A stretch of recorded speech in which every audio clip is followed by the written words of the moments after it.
Perfecto. Pues muy buenas tardes a todos. Espero que se encuentren bien. Hoy vamos a dar inicio a una nueva charla sobre historia de México. En esta edición especial sobre independencia de México, justamente. El día de hoy nos acompaña la doctora Cristina Gómez. Para comenzar, les voy a hablar un poco de su trayectoria académica. Les puedo decir que la doctora Cristina Gómez Álvarez es doctora en Historia por la Universidad Nacional Autónoma de México.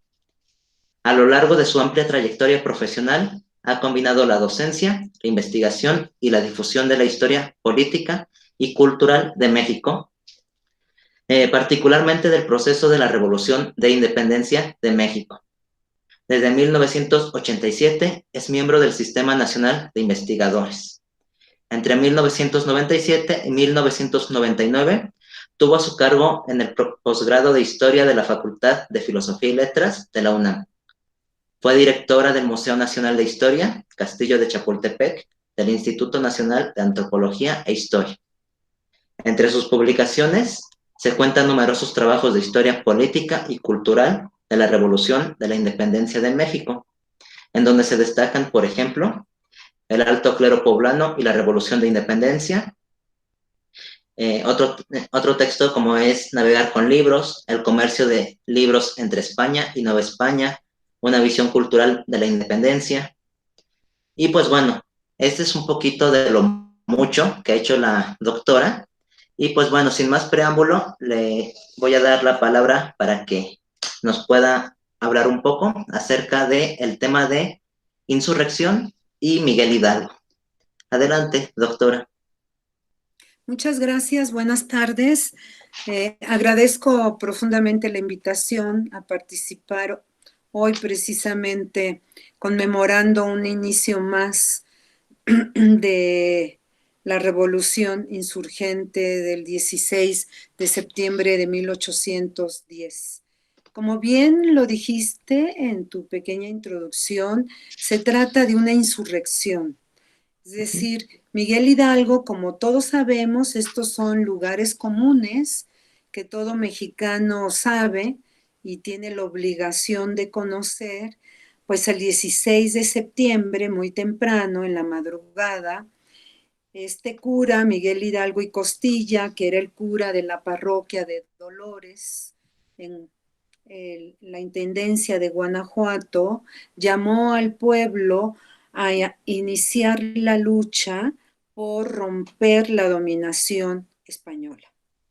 Nosotros la llamamos como la Revolución de Independencia, el inicio, porque realmente fue una revolución. Fue una revolución social cuya característica principal fue la gran participación de las clases más desposeídas de esa sociedad, es decir, los indios y las castas. La mayoría de ellos se dedicaban a los trabajos agrícolas. Y justamente esta insurrección inició en esta zona del extenso territorio de la Nueva España, que es el Bajío, ¿no? Donde está sobre todo la Intendencia de Guanajuato, una intendencia muy rica por la producción minera y por las grandes haciendas que se encuentran ahí. Y el primer escenario de estos años de insurgencia, de revolución social, tuvo lugar en esta que le llamamos el Bajío de la Nueva España y todavía sigue siendo el Bajío el día de hoy. Ese es el escenario geográfico de nuestra revolución. Ahora, es muy importante que los que nos están escuchando se pregunten por qué en este momento inicia la revolución y por qué no inicia antes, años antes, porque las contradicciones sociales y económicas están presentes en la sociedad colonial desde tiempo atrás. Claro que se agudizan hacia finales del siglo XVIII, pero sobre todo se presenta en 1808 una coyuntura muy favorable para dar inicio a un proceso revolucionario. Me refiero a que esta coyuntura está dada en nuestra metrópoli, es decir, en la metrópoli española que se encontraba obviamente en Europa, cuya capital era Madrid. Y ahí tiene lugar un acontecimiento relevante. Después de firmar un pacto entre el rey Carlos IV y Napoleón Bonaparte, que se ha proclamado emperador de Francia, después de estar unidos en un pacto para someter a Portugal, de repente las tropas francesas de Napoleón Bonaparte deciden quedarse en España en su tránsito hacia Portugal, y en esta crisis que se presenta por esta decisión, el rey Carlos IV abdica a favor de su hijo Fernando VII, y ambos son llamados por Napoleón a una población que está cerca de la frontera española, obviamente en el norte de España, sur de Francia, que se llama Bayona, y ahí los hace a ambos abdicar la corona del imperio español a favor de él, de Napoleón Bonaparte, que nombra a su hermano José como emperador de todo el imperio español. Esta coyuntura favorece pues que en la península el pueblo se levante en armas para defender su soberanía con respecto a los franceses. Y en la parte de América correspondiente al imperio español se levantan también, hay las reivindicaciones de hacer cambios para, aprovechando esta coyuntura y rechazando al invasor francés, hubiera cambios en estos territorios.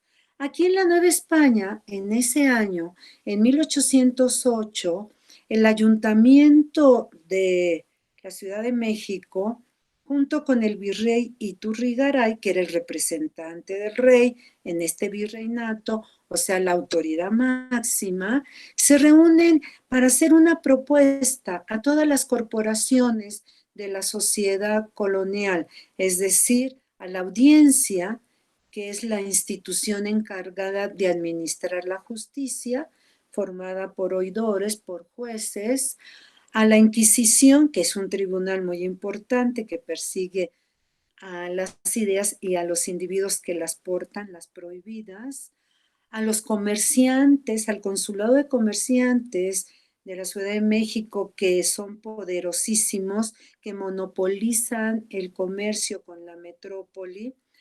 Los convocan justamente para crear un gobierno mientras las tropas francesas están ocupando la península y el rey está prisionero, entre comillas, de Napoleón Bonaparte, porque está gozando de su libertad en un castillo que le proporciona el propio Napoleón. Y mientras no se derrote a los franceses, ellos proponen, para rechazar a Napoleón Bonaparte, si es que pretende llegar a América, proponen crear un gobierno propio, un gobierno electo por ellos que conduzca los destinos económicos y políticos de la Nueva España.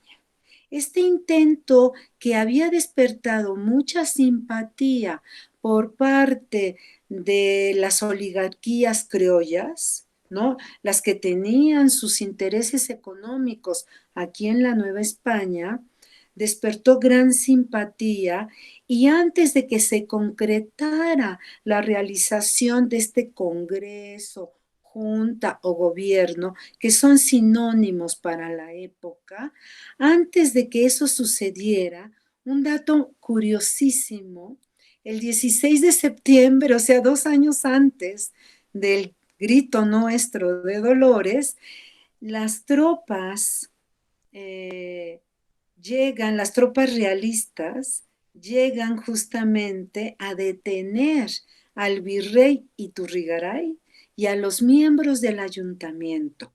A estos últimos los conducen a la prisión, y al virrey lo conducen a Veracruz para que tome un navío con destino a Cádiz, el puerto español, que estaba dominado por los patriotas españoles, estaba libre de los franceses, para que ahí le hicieran un juicio por estar apoyando un gobierno de esta naturaleza.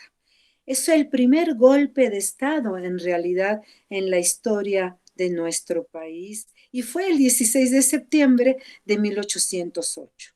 Con este golpe de Estado, lo importante, la interpretación que tenemos, es que se derrotan las propuestas que pretendían hacer un cambio desde arriba, ¿no? De parte de las propias autoridades de la Nueva España, pero que tenían, digamos, cargos secundarios. Bueno, en este caso incluso el virrey lo estaba apoyando, pero muchos ayuntamientos, no solamente el de la Ciudad de México lo apoyó, sino otros ayuntamientos de ciudades muy importantes como la de Puebla, como la de Valladolid, también apoyaron esta propuesta de crear este gobierno.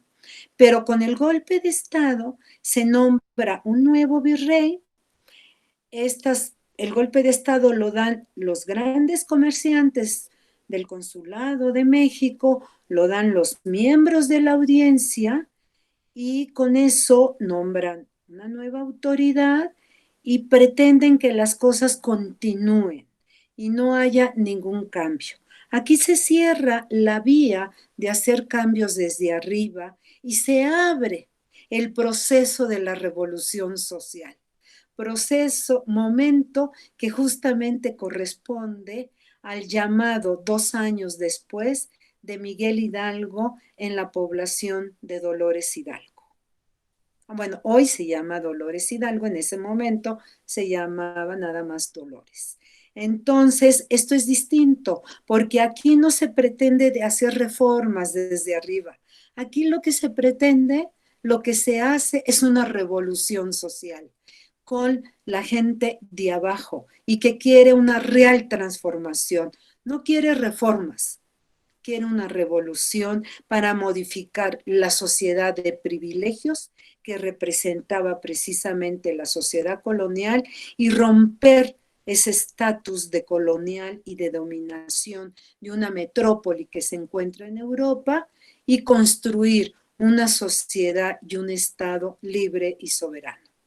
Ese es el significado del 16 de septiembre de 1810. Inicia esta revolución con esta finalidad. Muy bien, doctora Cristina. De hecho, preparé dos preguntas para que nos las pueda responder. La primera pregunta que le quiero hacer es, ¿quién fue Miguel Hidalgo y cuál fue su importancia en el proceso de independencia? Bueno, Miguel Hidalgo era un sacerdote que nació ahí en una hacienda que está ahí en la Intendencia de Guanajuato, estudió en la capital, estudió en Valladolid, que era parte de esa intendencia, perdón, él nació en la Intendencia de Guanajuato, pero se fue a estudiar a Valladolid, ¿no? Que era la capital de la Intendencia de Michoacán, porque ahí había un seminario muy importante y le quedaba, digamos, relativamente cerca al lugar de nacimiento de él, para no venirse a la Ciudad de México, obviamente, donde había varios seminarios, se va a Valladolid, donde hay un seminario muy importante, porque Valladolid también es sede de obispado. Ahí se encuentra un obispo. A diferencia de Guanajuato, que es la capital de la intendencia del mismo nombre, donde no hay obispado, sino ese obispado corresponde a Michoacán, a Valladolid de Michoacán. El obispo tiene ese territorio, entre otros, de la Intendencia de Guanajuato y desde luego la Intendencia de Michoacán. Y entonces va a estudiar para sacerdote. Él se doctora en teología, él es doctor en teología y es muy curioso que la Inquisición le abre proceso en 1800. La Inquisición, como mencioné en esta primera pregunta, que me hiciste, la Inquisición era un tribunal de la fe que trataba de guardar justamente la fidelidad al rey y a la religión católica, porque esta monarquía es una monarquía católica. Entonces, fue denunciado Hidalgo de haber hecho expresiones incorrectas en contra de la monarquía española. Le abrieron proceso en 1800 como a muchos novohispanos, no es el único. Y este proceso se suspendió, ya no le siguieron curso al proceso, porque el Tribunal de la Inquisición de México era un tribunal integrado por pocos individuos, no tenían la capacidad ni de perseguir a los libros publicados cuya misión era fundamental, lo que los historiadores llaman la censura represiva, porque andan correteando las ideas una vez que han sido publicadas, ¿no? En libros, en folletos, etcétera, en papeles sueltos, en distintas formas, ¿no? Y entonces pasa el proceso de Hidalgo. Después Hidalgo va a ser rector del colegio de San Nicolás, que está ahí en Valladolid, que hoy, como todos sabemos, lleva el nombre de Morelia, en honor a José María Morelos y Pavón, otro de nuestros héroes de la independencia, porque él justamente había nacido en Morelia cuando se llamaba Valladolid. Entonces le cambiaron el nombre en el México independiente y le quitaron Valladolid para ponerle el nombre de Morelia. Ahí conoce, pero de lejos vamos a decir que conoce a Hidalgo, porque era un colegio pequeño, el Hidalgo era rector de este colegio pequeño y Morelos era uno de sus alumnos, ha de haber tenido en ese momento como 60 estudiantes, y entonces Hidalgo, después de ser rector de este colegio, va a ocupar el curato de varios pueblos de la intendencia, entre la intendencia de Guanajuato, en la diócesis de Michoacán. Y entonces termina justamente, está en San Felipe Torres Mochas, después va a estar en Dolores. Ahí es el último curato que tiene. Dolores es un pueblo pues pequeño, ¿no? No es un pueblo muy rico, y es un pueblo bastante, digamos, no es rico, y es ahí donde Hidalgo se relaciona con varios personajes muy importantes que están comentando la época. Ellos están viviendo una época de grandes transformaciones.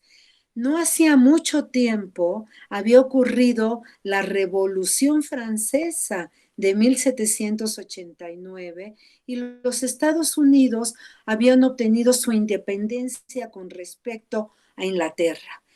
Todas estas nuevas ideas de construir una sociedad de iguales están justamente en la época presentes. Hidalgo va a ser muy amigo de uno de los obispos de la diócesis de Valladolid, que es un liberal español que se llama Abadipe y Queipo. También va a ser muy amigo del intendente de Guanajuato y ahora en el año de 10 se va a enfrentar militarmente con él en Guanajuato, que se llama Riaño. Entonces, claro que él pertenece y se relaciona con la élite provinciana, ¿no? De esta diócesis de Michoacán. Y pero eso no quiere decir nada. Él, obviamente, que toma la decisión cuando les avisan, porque bueno, siempre hay ellos venían conspirando, es decir, venían reuniéndose de manera secreta. No era la primera conspiración que se hacía después del golpe de Estado de 8, pero sí fue la primera que frente a la amenaza de tomar prisioneros a los integrantes que estaban conspirando, ellos deciden no entrar en componenda con los españoles o en negociación, sino llamar al pueblo para tomar las armas en contra de los españoles. Ese es el mérito fundamental de Hidalgo, que no es poca cosa. La historiografía que dominó desde el 2010, cuando nos gobernaba el Partido Acción Nacional y el presidente Calderón, inició con una historiografía que le hemos llamado neoliberal, porque trataron de quitarle méritos a Hidalgo y lo denostaron mucho, a Hidalgo y a la revolución insurgente. De Hidalgo decían, y de su revolución del inicio, que era un hombre que no tenía ideas, que no tenía ejércitos, que la gente no sabía ni por qué peleaba, incluso llegaron a afirmar que Hidalgo no quería la independencia.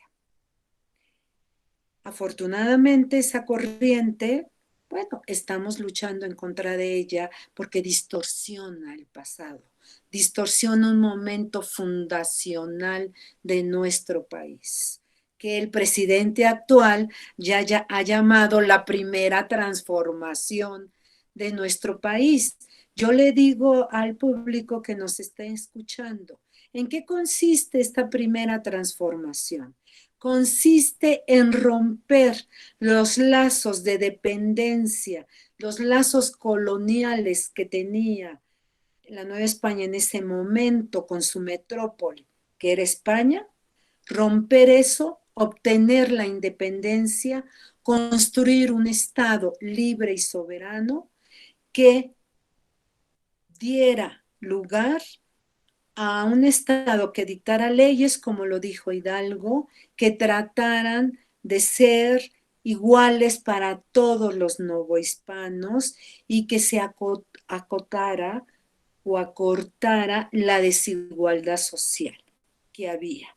Y finalmente soñaban con una sociedad distinta donde no hubiera privilegios y todos fueran iguales frente a la ley. Eso es lo importante de lo que estamos conmemorando el 16 de septiembre ahora del 2020 en medio de esta tremenda pandemia, pero por esto no nos debe de alejar a conmemorar la trascendencia de esta primera transformación. Lograr la independencia con respecto a la metrópoli española, construir un Estado libre y soberano y soñar por una sociedad de iguales, donde no hubiera tanta injusticia y desigualdad social, como lo había en ese momento y como desafortunadamente lo seguimos viviendo en la actualidad.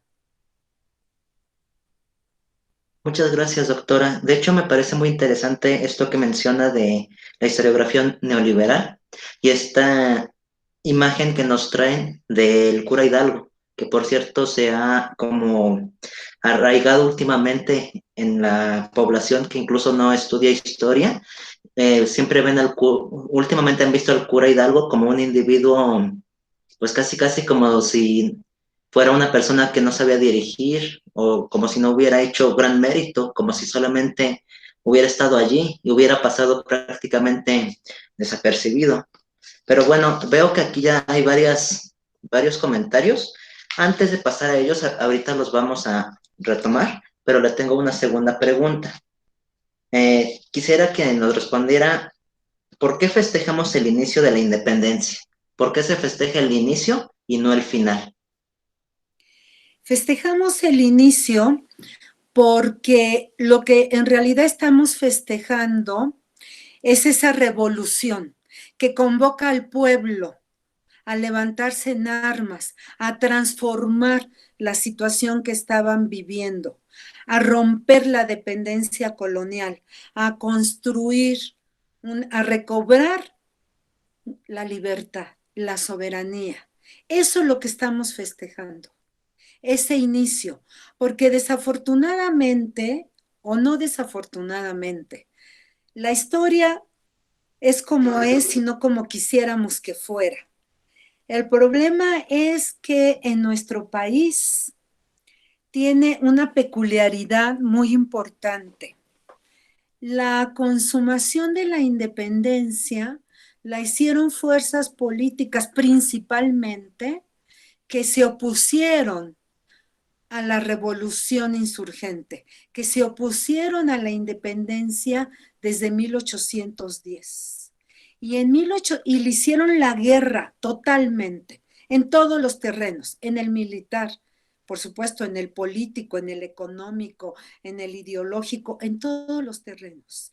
Pero en 1820 se reúnen condiciones favorables para que estas fuerzas cambien de opinión y consideren que ha llegado el momento de consumar la independencia y recobran y tienen el liderazgo para consumarla, porque los insurgentes, a pesar de que están ahí y van a sumarse a esta consumación, no tienen la fuerza política suficiente porque durante más de 10 años de guerra los fueron derrotando paulatinamente y en 20 no tienen la fuerza política suficiente para encabezar esta consumación. Pero a pesar de que las fuerzas que a ellos las combatieron y combatieron la independencia van a dirigir esta consumación, ellos tienen la nobleza de sumarse a ellas a pesar de que no están en el primer lugar en los puestos que se van a nombrar en ese momento, provisionales, ni en la regencia ni en la junta gubernativa.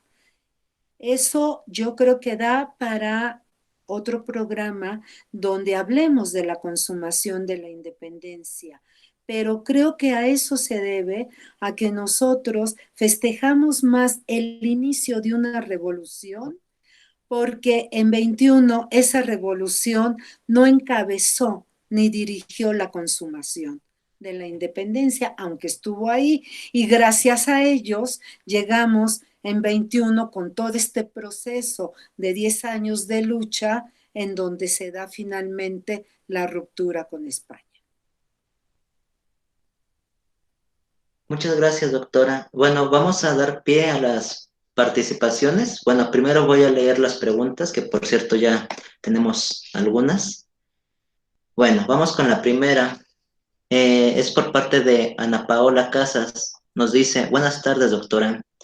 Paco Taibo II tiene un documental donde plantea que Miguel Hidalgo no es la figura que nosotros conocemos como Miguel Hidalgo, pues el cura no fue retratado en vida, sino que la imagen que tenemos es de un miembro de la corte de Maximiliano de Habsburgo.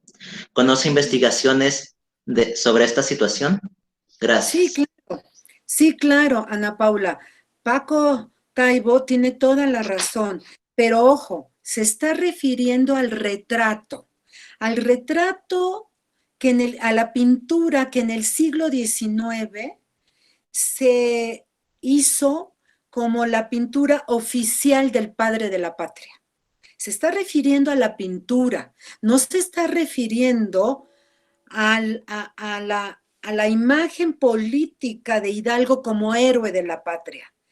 Yo les recomiendo que lean hoy en la jornada precisamente un artículo de Taibo sobre Hidalgo. Entonces está refiriendo a la pintura. Esa pintura, en efecto, no es de Hidalgo, porque a Hidalgo en vida nunca le tomaron, nunca le hicieron una pintura. ¿Por qué? Primero porque ya cuando él convoca al pueblo a luchar, obviamente que él no tiene tiempo de sentarse a retratarse, porque ¿cuánto tiempo duró Hidalgo en vida? Él declara la lucha el 16 de septiembre de 1810. A partir de ese momento no para Hidalgo, no para. Va a distintas poblaciones a invitar a la gente a seguir trabajando. Lo derrotan en enero de 1811. Se tiene que ir hacia el norte de la Nueva España. Lo toman prisionero en Coahuila, en Acatitas de Baján, en marzo de 11 y lo conducen a Chihuahua prisionero y lo fusilan el 31 de julio de 1811. Entonces, su vida al frente de la revolución es muy rápida, ¿no? Muy breve. De todas maneras, no le tomaron una imagen, pero los historiadores de la época, un insurgente como Carlos María de Bustamante, lo retrata cómo era físicamente, aunque yo creo que Bustamante tampoco conoció personalmente a Hidalgo. Porque Bustamante no estaba en la región de Hidalgo, Bustamante estaba aquí en la Ciudad de México, pero otros que lo conocieron describen su físico. Y en la época de Iturbide, de Maximiliano, como bien dice Ana Paula, había la necesidad ya de, incluso aunque sea un príncipe, un emperador extranjero, ellos no cancelaron la ceremonia del grito de la independencia, ni mucho menos. Ellos querían ya fijar una imagen del padre de la patria y encontraron a un cura belga que llegó con ellos, que tenía la descripción muy similar a la que habían hecho de Hidalgo. Y esa es la figura que está en Palacio Nacional. Es el retrato oficial. Ese es, ¿no? Pero ojo, es el retrato. No tiene nada que ver con el papel de Miguel Hidalgo como padre de la patria. No sé si fui clara en la explicación. ¿Sí? Gracias, doctora. Bueno, otra pregunta que aquí viene, dice Luis Ángel Leiva Castillo. Hola, quisiera saber en qué consisten las llamadas transformaciones o qué eventos hace que se nombren así. Las transformaciones de López Obrador. Sí, hace No sé, alusión a ¿sí? ellas. ¿A eso se refiere? Bueno, Sí, a eso se refiere. ok, muy bien. Con gusto respondo esta pregunta porque creo que ella tiene toda la razón y creo que a veces no se aclara. La primera transformación en la concepción de López Obrador, que no es necesariamente la mía, porque en la mía serían las 3 revoluciones que México ha tenido. Él le llama transformaciones, yo le llamo revoluciones. Bueno, la primera transformación es justamente la revolución de independencia. Y finalmente se consiguió en 1821 romper la dependencia con España y crear un Estado libre y soberano. Esa es la primera transformación. En mi lenguaje, es la primera revolución en la historia de nuestro país. La segunda revolución, que está muy ligada a la primera, porque son procesos históricos, es la que tiene lugar en la época de Juárez. Y yo la ubico, también es un proceso que arranca con la revolución de Ayutla en el 54, pero más concretamente con la expedición de la segunda constitución en nuestro país en 1857. Esta constitución trata de afectar los intereses materiales y los privilegios de la Iglesia Católica. Intereses y privilegios que la primera revolución no tocó, dejó intactos. Y esta revolución, la segunda, la de los liberales de la época de Juárez, empiezan con la Constitución del 57. Se levantan en armas los conservadores de nuestro país en ese momento que quieren defender los privilegios de la Iglesia, su fuero y su riqueza, y hacen una guerra civil, que es la Guerra de los 3 años, que esa es una revolución. ¿Y qué hace el gobierno de Juárez en Veracruz? Se radicaliza y va más allá de la Constitución del 57. ¿Cómo se radicaliza? 1. Decreta la libertad de cultos. La Constitución del 57 no se atrevió a decretar esta libertad de cultos. ¿Qué significa esa libertad de cultos? Que los mexicanos pueden tener la religión que quieran y que el Estado no expide leyes para protegerla. No va a proteger a la religión católica ni a ninguna otra. Esto es muy importante porque los insurgentes y todas las fuerzas políticas de la primera revolución, de la primera transformación, siempre expidieron leyes para proteger a la religión católica. Por eso esta es una revolución. Segunda medida de Juárez, decreta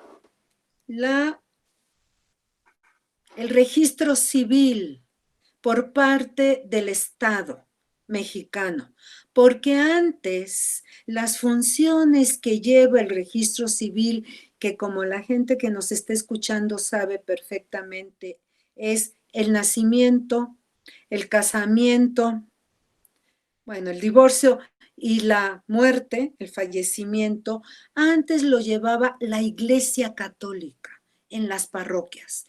El nacimiento era el bautizo. Y entonces, ¿qué hace Juárez? Juárez dice, el Estado es el que se va a encargar de que los individuos se registren frente a él. Si quieren bautizar y se quieren casar por la iglesia, ese es problema de la gente que quiera. Frente al Estado tienen la obligación de acudir al registro civil para registrar a los hijos, para casarse frente al Estado y para dar conocimiento de que murió una persona, el acta de defunción.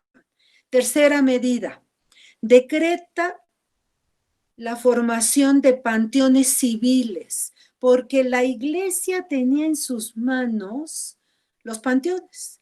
Entonces, cuando la gente en esta época, por ejemplo, moría alguien que era liberal, pues no los enterraban y andaban ahí penando en las almas, ¿no? Porque solamente, primero, los panteones eran en las iglesias, abajo de los, como la gente sabe. Después se fueron construyendo, pero los manejaba la iglesia. Entonces Juárez quita a la iglesia de esto. Cuarto, nacionaliza los bienes de la iglesia católica. El Estado los nacionaliza, se los quita, porque la iglesia católica era una corporación que desde la época colonial tenía en sus manos muchísima riqueza. Se los quita. Estas son, ¿qué significa esto? ¿Cuál es la esencia de la segunda revolución o la segunda transformación en palabras de Andrés Manuel López Obrador? La construcción del Estado laico, que desde entonces tenemos. ¿Sí? Estas leyes fueron expedidas entre 1859 y 1860, en plena guerra civil. Por eso para mí fue una revolución, la segunda en nuestra historia. Y la tercera transformación, ahí yo creo que todo mundo tiene claro, porque lleva ese nombre, la Revolución Mexicana, que se inicia en 1910, 10 años después de la de Hidalgo y de la de los insurgentes, se inicia la Revolución Mexicana y tiene como figura al llamado apóstol de la democracia, que es Madero, Francisco y Madero, ¿no? Este es el jefe. Y como la revolución de 100 años antes, tiene también la mexicana diversas etapas. Es un proceso que termina, en mi opinión, con Lázaro Cárdenas.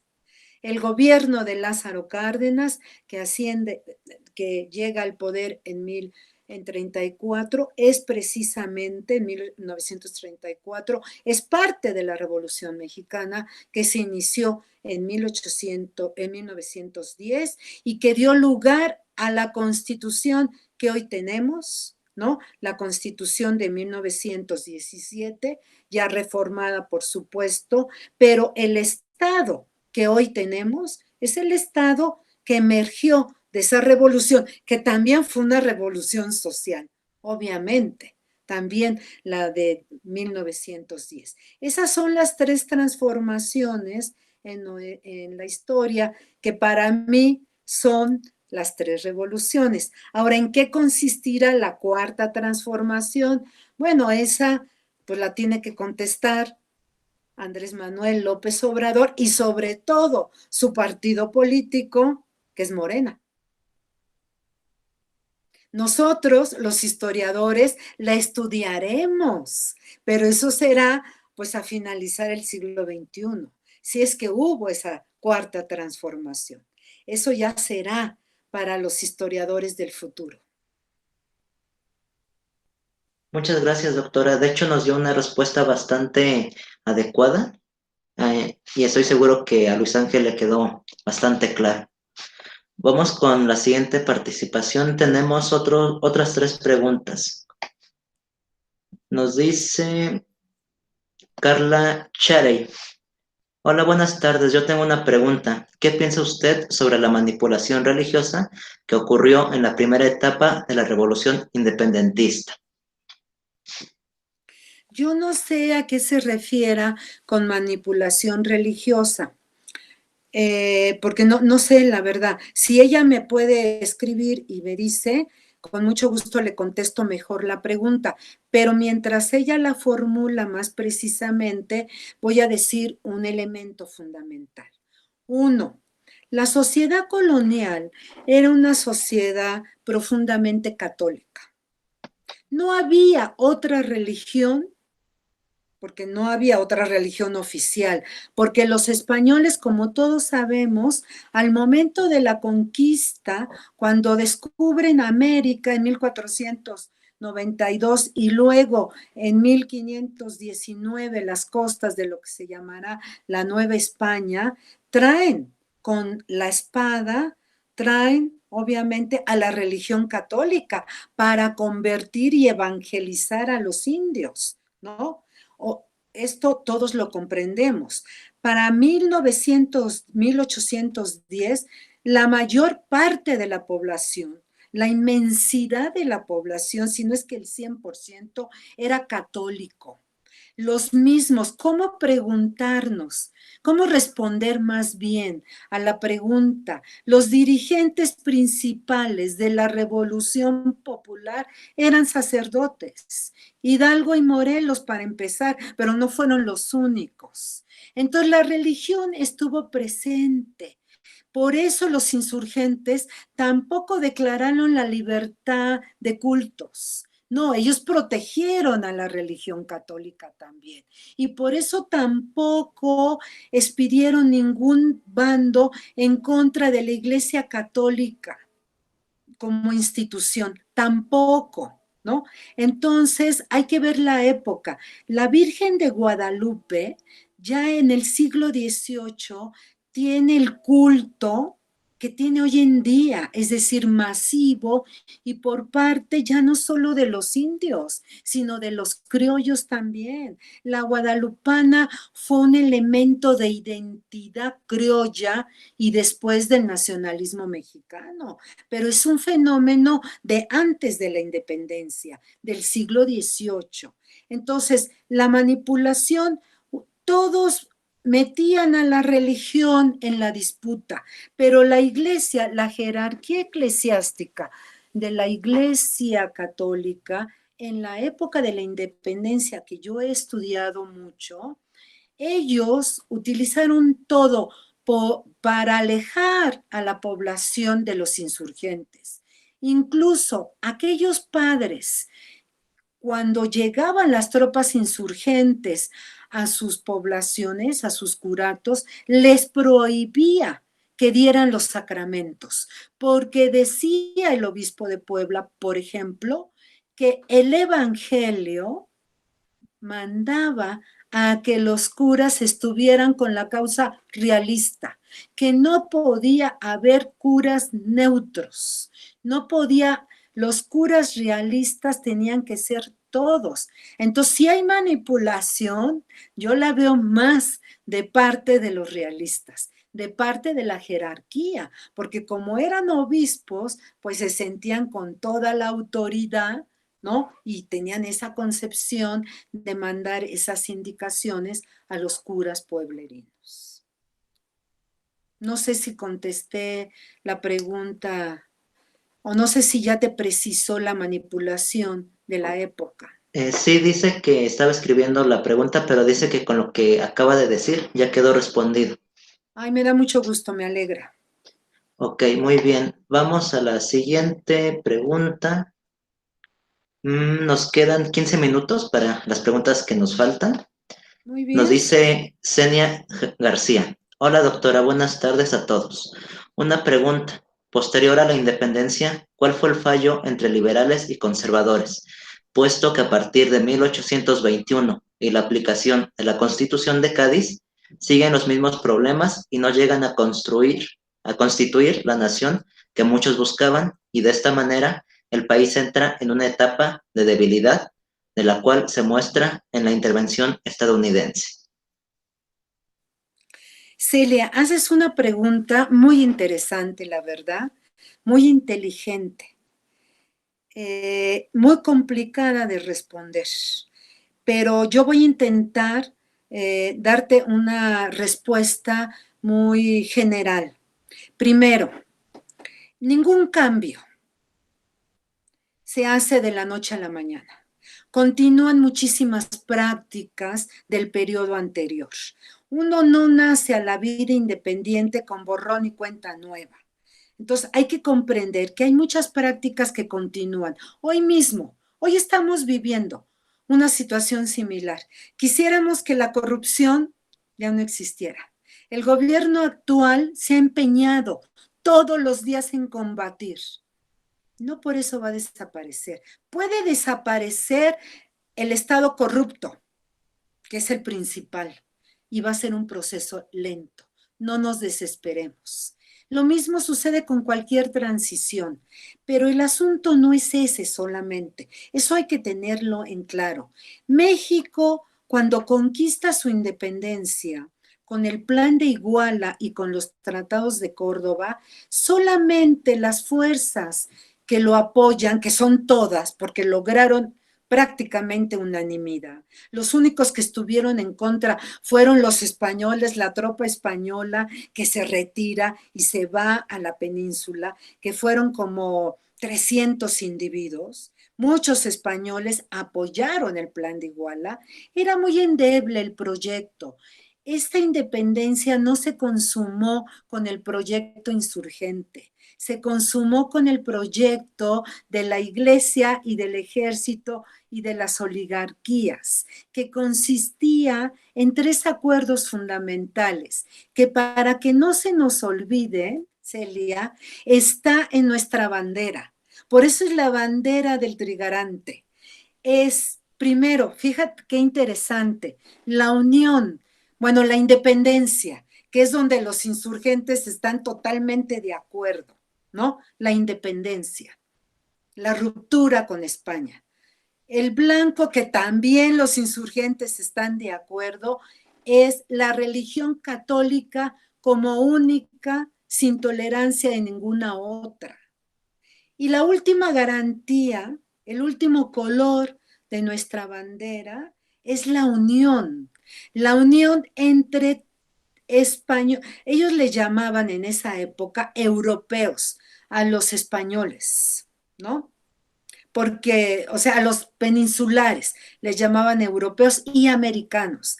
Quería decir la unión entre los peninsulares, ¿no? Los, los indios, las castas, los mestizos, los criollos, entre todos. Ese es el acuerdo. Y tienen otro acuerdo en el plan de Iguala. El otro acuerdo es, fíjense qué importante, crear como Estado una monarquía constitucional. Por eso le llaman imperio, ¿no? En donde inicialmente el poder ejecutivo en esta división de poderes que tiene una monarquía constitucional, el Ejecutivo lo tendría el rey español, pero con independencia, ¿no? El otro poder es el legislativo con un Congreso electo, ¿no? Representando la soberanía popular, la del pueblo, y el poder judicial. Eso propone, por eso, cuando Fernando VII no reconoce ni las Cortes de España la independencia de la Nueva España, entonces se le abre la puerta, porque ya se había establecido que si ellos no hubieran querido ningún príncipe Borbón venir al trono mexicano, pues entonces un mexicano lo podría ocupar, y es cuando lo ocupa a los meses Iturbide.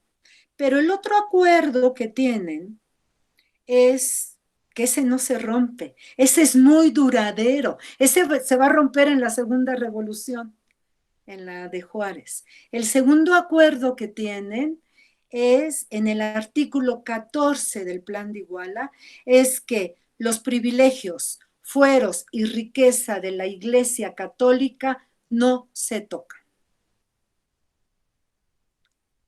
Y no se tocaron.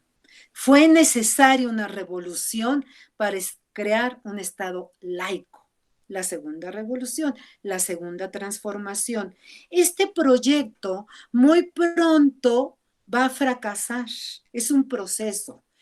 Mira, hay una historiadora, hay alguien que caracterizó estos años como la anarquía. Pero la verdad es que yo estoy en contra de eso. Si ustedes vieran Europa en estos años, Europa cada tercer día hay revoluciones, hay décadas enteras. Toda la década de los 30 está lleno de revoluciones. Francia mismo y los otros países. Luego la década de los 40, la revolución del 48, también en Francia. No, aquí no hay tanto, lo que hay es la construcción de una nueva nación, de una nueva sociedad, que es un proceso y que se tienen que quitar las trabas que impiden esa construcción. Por ejemplo, ¿no?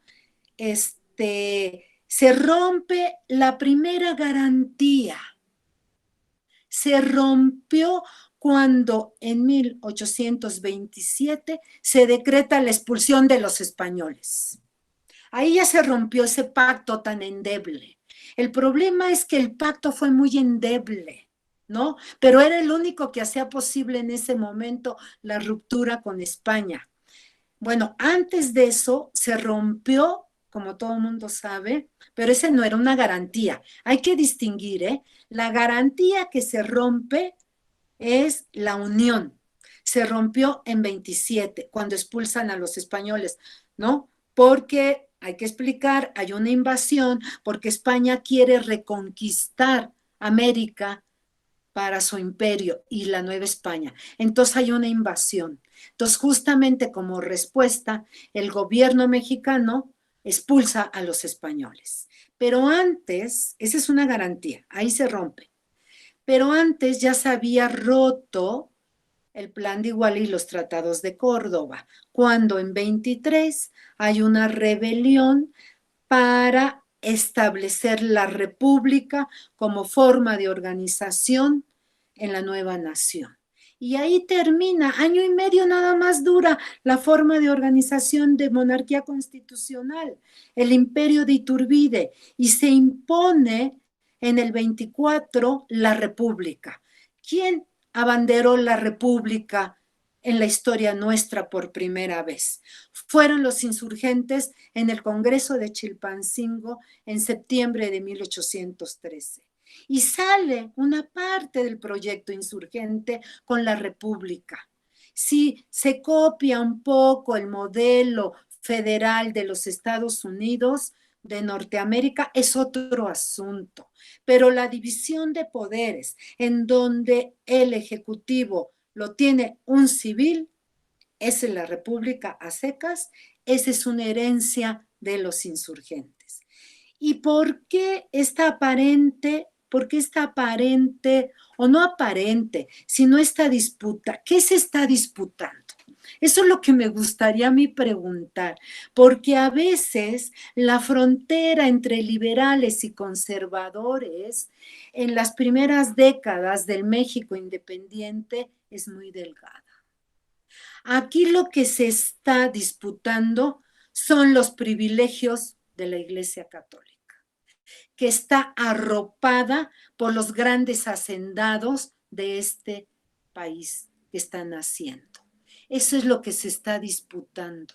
Y claro, hay otros asuntos, porque también tenemos una herencia muy importante de los insurgentes en el Congreso de Chilpancingo y en la Constitución de Apatzingal, promulgada en 1814. Esa herencia es la fuerza que tiene el poder legislativo sobre el ejecutivo, porque es un régimen de división de poderes donde tiene más fuerza política el legislativo. Y eso surgió precisamente en la República del 24. No había elecciones libres, no había voto popular para elegir al presidente de la República. El presidente de la República se elegía a través de un mecanismo, pero lo elegía el Congreso, las cámaras. Entonces está construyendo la nación. Y obviamente que hay fuerzas con distintos puntos de vista, pero las principales, en mi opinión, son aquellas que quieren regresar al antiguo régimen, con los privilegios de la iglesia. Esa es mi interpretación. Bueno, en lo que te puedo contestar, obviamente, pues en un programa de esta naturaleza, porque es muy compleja esa respuesta, porque son muchos elementos, pero yo intenté destacar los centrales en esta respuesta. Espero que a Celia le haya aclarado un poquito esta situación. Muchas gracias, doctora. De hecho, pues sí tenemos muy poquito tiempo. Vamos a pasar a una última pregunta, si usted gusta. Con mucho gusto. Ok, bueno, y también le digo que le están mandando saludos. Le dicen que excelente presentación y que le encanta la cronología que maneja. Y también le dicen que usted explica muy bien, que le quedó muy claro lo que Pues los está invito a explicando. los invito a mis clases. Yo doy este curso en la Facultad de Filosofía y Letras en el Colegio de Historia y tengo un ayudante de lujo que también fortalece mucho ahora todo lo digital. Entonces, con mucho gusto los podemos invitar o organizar lo que ellos quieran. Ok, muchas gracias, doctora. Hay una última pregunta. ¿Quién está compartiendo pantalla? ¿Alguien compartió pantalla? Bueno, no importa, voy a leer la pregunta. ¿Por qué utiliza el término revolución para llamar a la primera etapa independentista? Eso me causa un poco de confusión, pues varios autores hablan sobre no considerarle una revolución, pues no tenía organización de una. Yo concuerdo con usted, pero me gustaría saber su visión. Gracias. Otra pregunta muy inteligente, ¿no? La verdad es que quiero decir una cosa, ¿eh? No es muy frecuente tener un público tan inteligente como el que hoy me tocó. Así que yo los felicito a ellos. Esta es una pregunta excelente. El concepto, yo utilizo el término revolución porque para mí es un concepto que me permite analizar un proceso histórico. La historiografía neoliberal lo ha borrado porque para ellos pues no existió la insurgencia. Lo único importante para ellos fue la reforma que se hizo en Cádiz, la reforma liberal de las Cortes de Cádiz. Aquí no tuvo importancia ni Hidalgo, ni Morelos, ni nadie. Bueno, yo utilizo el concepto revolución porque me permite, como ya dije, analizar. ¿Qué analizo? Uno, analizo la época en la que está inserta los hechos que voy a estudiar, desde 1808 hasta 1821. ¿Cuál es esa época? La tengo que estudiar, esta época de los grandes cambios en el mundo occidental. ¿no? Donde se derrumba la sociedad de privilegios y se crea el ascenso del liberalismo. ¿Cuáles son las condiciones que se van creando? Eso lo analizo, si no, no llego a comprender. Después, estudiar estas causas que son más de mediatas, más de largo alcance, aquellas causas más inmediatas que afectan el inicio de un proceso.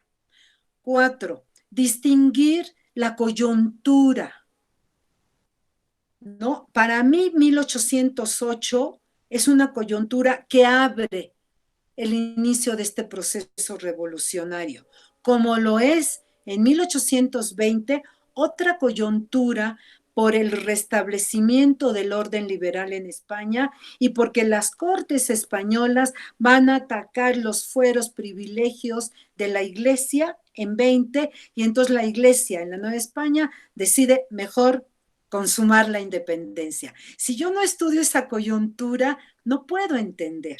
Después, tengo que estudiar las fuerzas políticas y sociales que participan.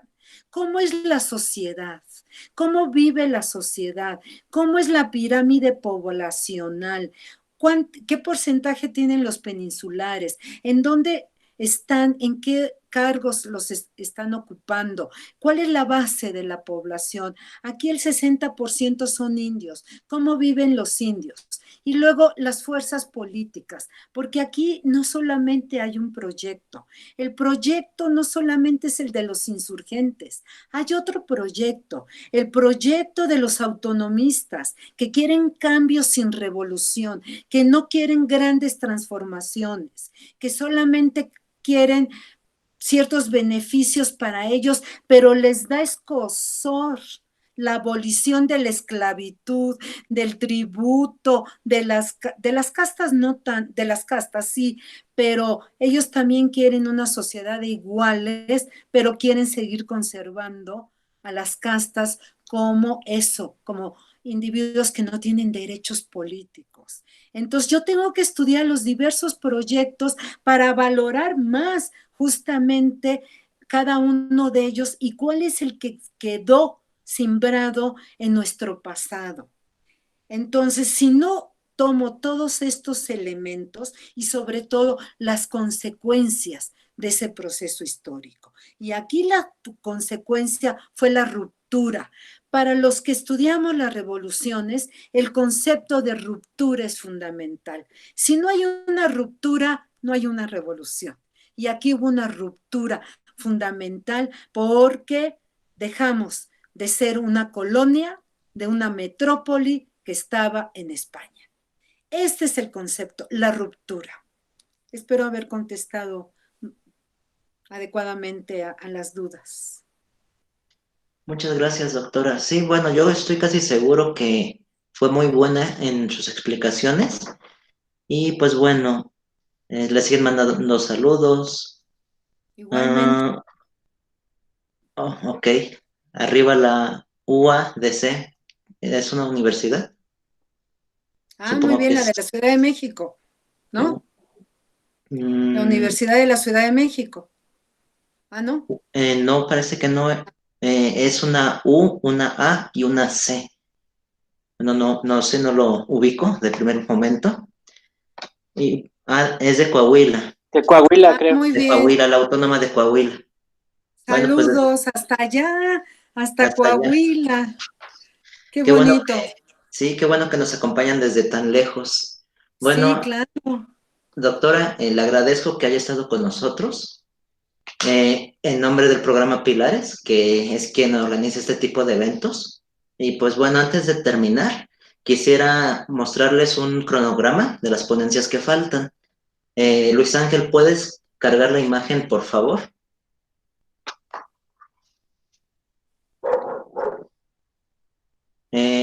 Todavía nos faltan unas cuantas charlas sobre historia.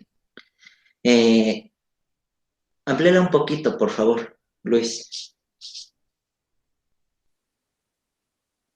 Ya tuvimos la del 3 de septiembre, la diferencia entre autonomía o independencia. El 10 de septiembre tuvimos al doctor Rodrigo Moreno. Hoy tuvimos la fortuna de contar con la doctora Cristina Gómez. Y bueno, no es la semana que viene, es este jueves. Este jueves tenemos el tema de Leona Vicario y las mujeres en la independencia. Tendremos a una gran autora, por cierto. El 22 de septiembre tenemos el tema de la violencia contra el gachupín.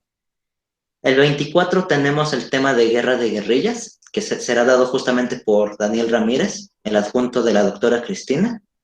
Y el 29 de septiembre tendremos el tema de Iturbide y la consumación. Este es el cronograma de estas charlas. A los que nos acompañaron el día de hoy, los quiero invitar a que también nos acompañen en las próximas charlas. Ya saben, es a las 5 de la tarde. Si gustan que les mande la información y demás, aquí en el chat me pueden dejar su correo electrónico para que les mande la información de cada una de estas charlas. Ya puedes quitarla, Luis, por favor. Y pues bueno, doctora, le agradezco que haya estado con nosotros una vez más. Al contrario, yo les agradezco muchísimo la invitación y la verdad es que me encantó estar con tu público, porque me hicieron preguntas muy inteligentes. Se las Sí, agradezco. bastante inteligentes las preguntas. Y pues agradezco a todos los que nos acompañaron, siendo hoy un día de preparativos para una fiesta, hoy en la noche. Se tomaron aún así el tiempo de estar aquí.